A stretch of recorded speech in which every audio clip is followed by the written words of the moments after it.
before we say hello and welcome to the Bold Business Podcast Live. And today is kind of a cool thing. Usually we bring on guests from the podcast, and this is something that's a treat for me because we haven't heard from Scott and Eva in a while. They are part of the Bold Business Podcast team. They are an integral part of what we're doing at Red Direction. And you know what?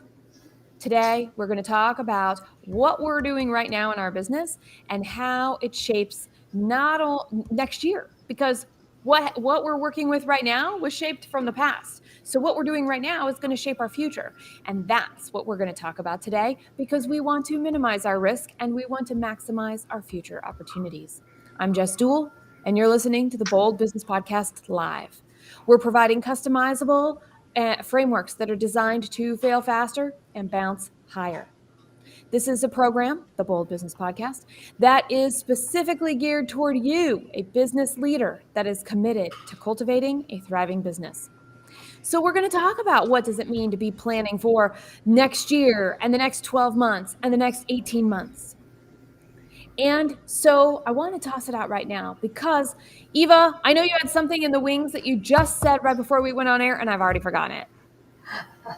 Hi, everyone. I'm today voicing the cloud, quoting on Jazz, because I have my internet issues, so it's a great analogy for what's going to happen moving forward in general sense, because we've been in this whole situation of prolonged crisis for 2 years almost now, and even though people are actually very positive about the future, very optimistic, I have to be a little bit Debbie Downer, because I believe that next year is not going to be fantastic.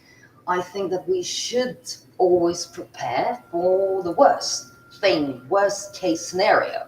And I know that people don't want to hear that, but that's it. That's what I said, and basically, how can we adapt and keep being bold, where to pull that strength from, since we've been, quite depleted.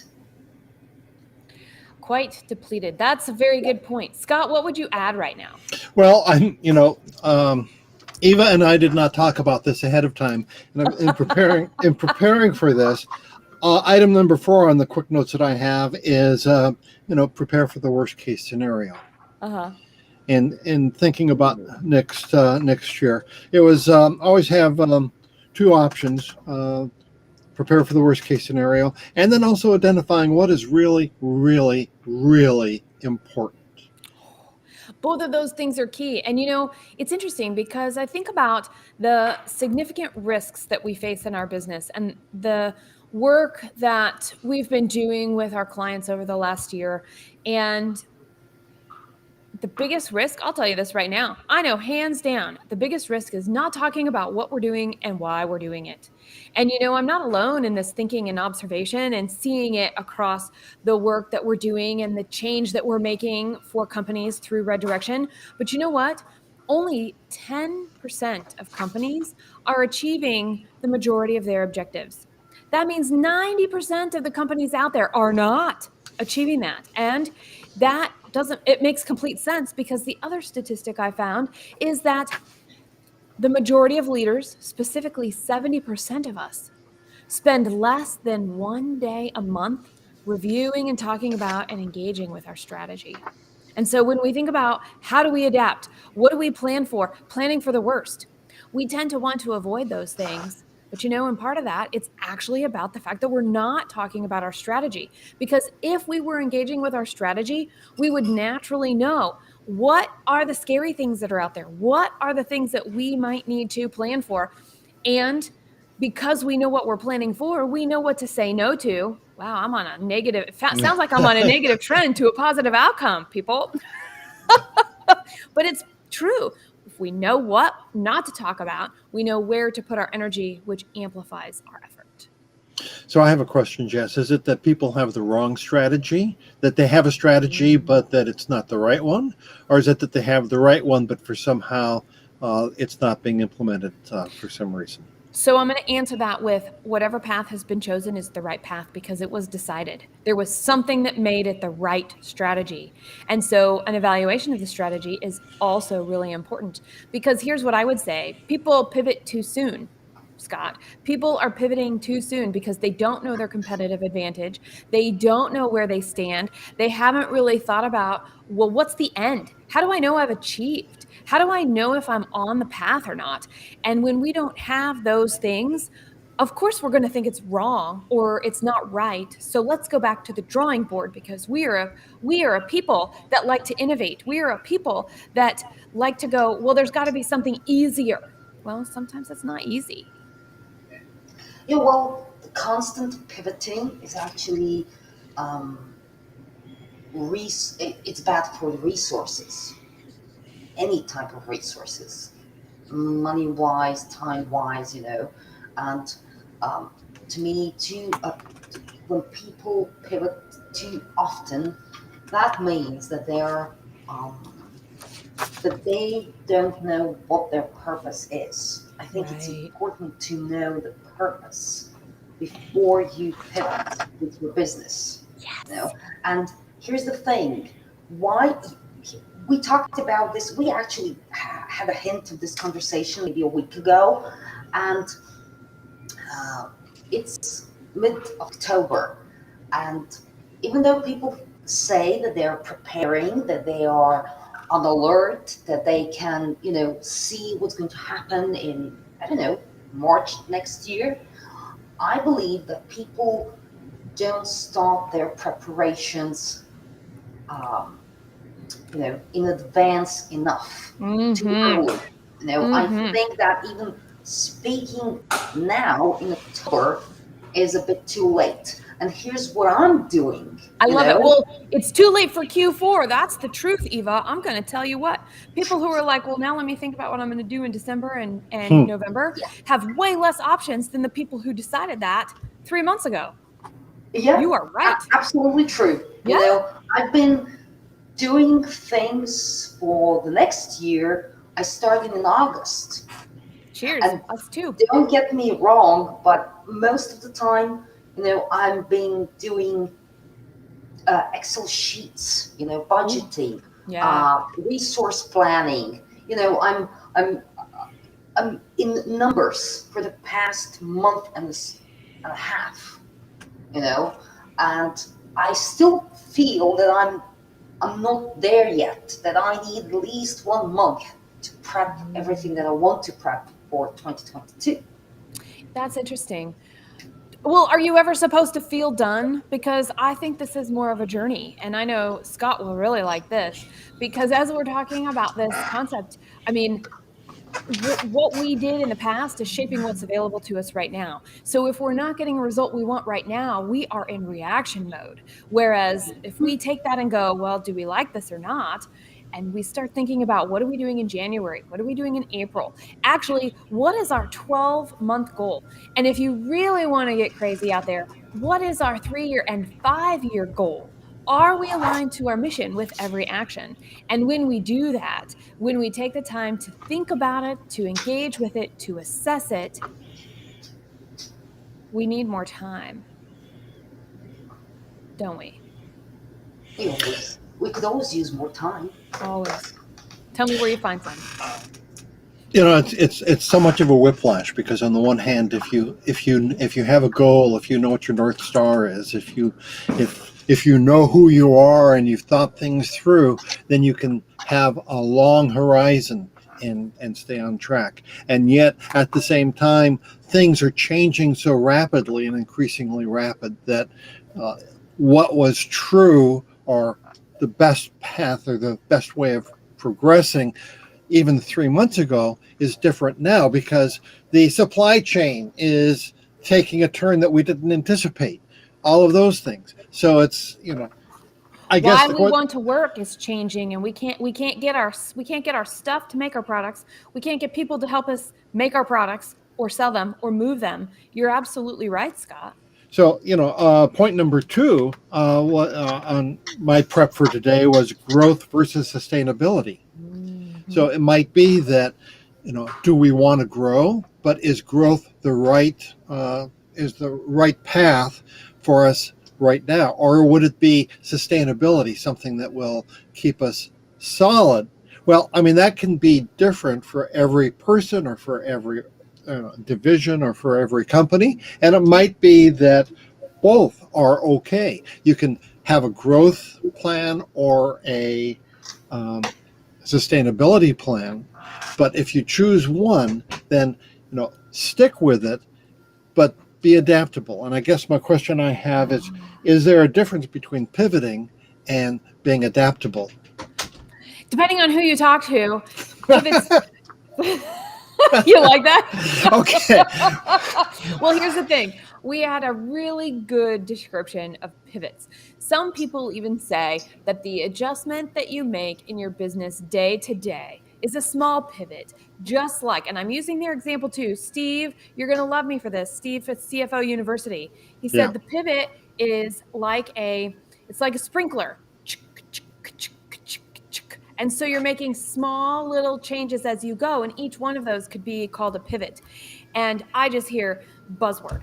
So we're gonna call it what it is and say, depends on who you ask and how big or small to take that. I guess what I would say is, regardless if you're pivoting or not, adaptability is a requirement.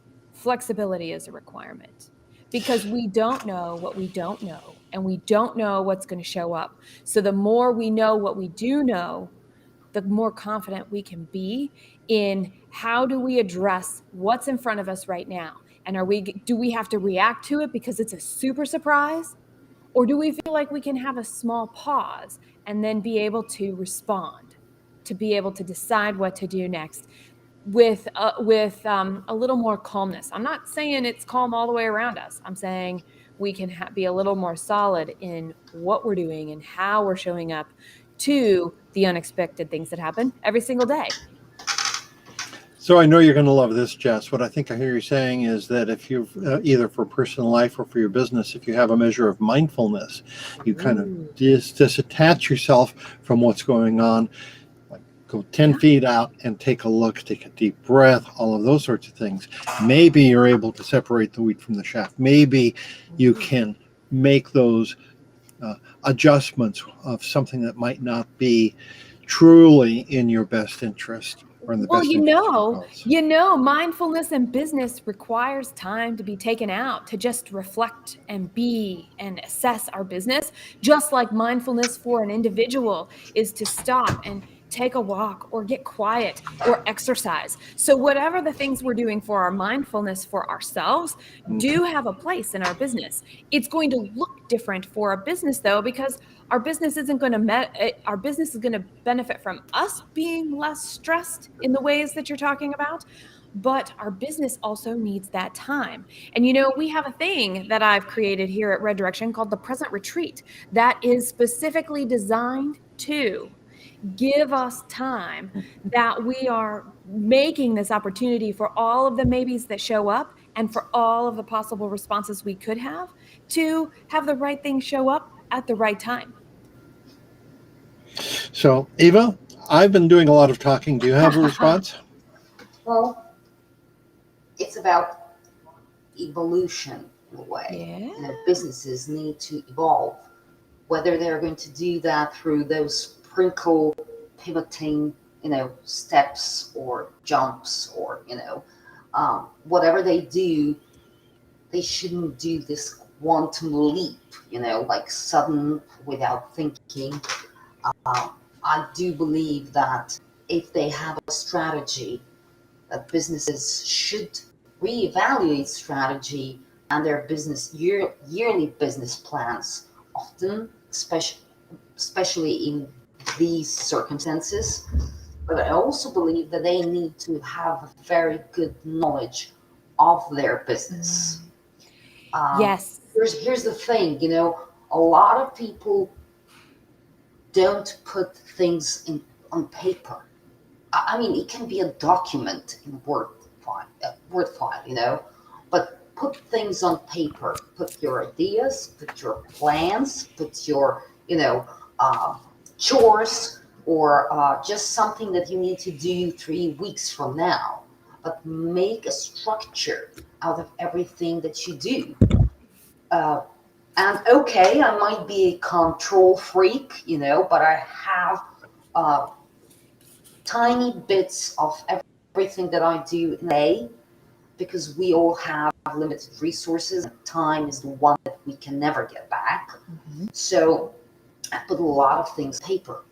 You know, I reevaluate stuff, and people should usually know, small business owners, entrepreneurs, solopreneurs, it doesn't matter, to have that structure well set, so that they can actually reevaluate things one once that moment, arrives.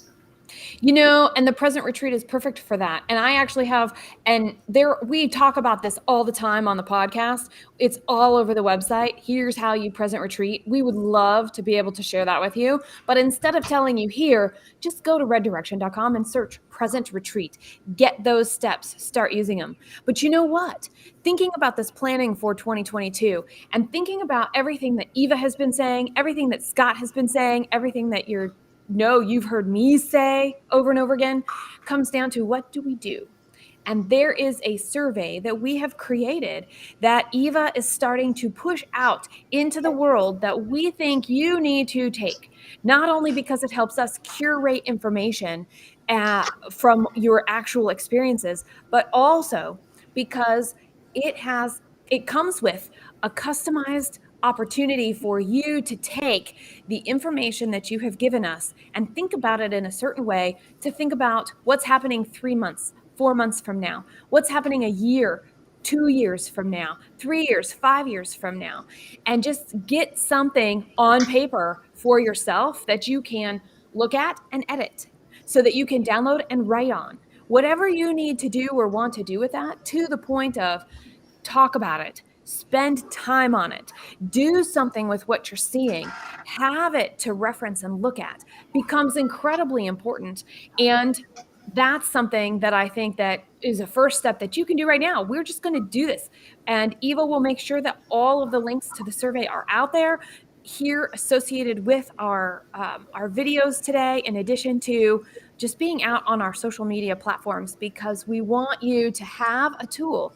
We want you to have something to take your planning to the next level, take your reflection to the next level, become more mindful, to what Scott was talking about the way we are approaching our business.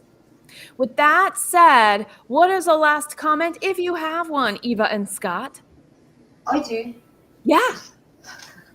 Okay, so I usually tell this to people I work with, to people I consult in any way. I left without any financial means twice in my life. It took me twice to learn what to do so that it never happens again.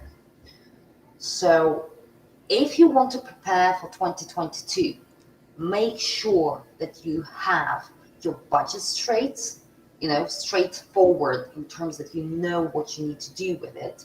Make sure that you have sort of stash in a way, or multiple stashes for certain things that might happen.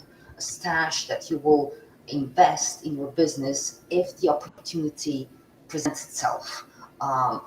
A stash, what happens if you lose a client, in the next 3 months. A stash, what will happen, if you have to invest in technology that will enable your business to rise above the rest of the businesses in the same category, in the same industry, So make sure that you have your finances set straight so that you can actually work on your business. That's it. My Cool. final thoughts. Okay, I have a quick final thought, and that is right to think. One of the things I know I do, and I think this is true for a lot of people, is that if you just start writing kind of like freeform or structured or whatnot, something will occur to you and you'll write it down, and it'll, you know, by the time that you get to the end of the writing, you'll have come up with something you hadn't thought about before. So that's one of the things I'm so excited about the survey and the follow-up that you and Red Direction is offering, Jess, is that it allows someone to be able to travel new territory and thinking about things that are important. And I'll guarantee you that if you start writing in response to what is, to the survey and the follow-up to the survey, there are going to be new things that are going to occur in your mind and in your thinking that would not have occurred otherwise. And, how cool is that? It is the coolest. It is cooler than cool. And I wanted to use Coolio, but since I couldn't work it into a sentence, I decided to just say it. Coolio. Coolio. That's in a lot of my technological communications. Coolio. Yeah. And so what we're sharing today is this: take more time. It's hard. It's hard to take more time. So since we're short on time, what are the resources you have that can help you maximize the time that you do have? Here, our podcast is one of them. Here, that survey is another one. Here, your existing practices of communicating for yourself and what you are attempting to do with your business. So know what the end is. As you're writing, as you're doing these things, both Scott and Eva and I are all talking about what does the end look like? What can we do next? And you know what? We want to know what you've done. We want to know. We want to know what you've done. We want to know what is working for you, and we want you to share. So comment here on our live streams, comment in our feeds around social media, wherever you are engaging with us. And you can also always just reach out anytime, getting what you need by listening in at the Bold Business Podcast found on reddirection.com. Until next time.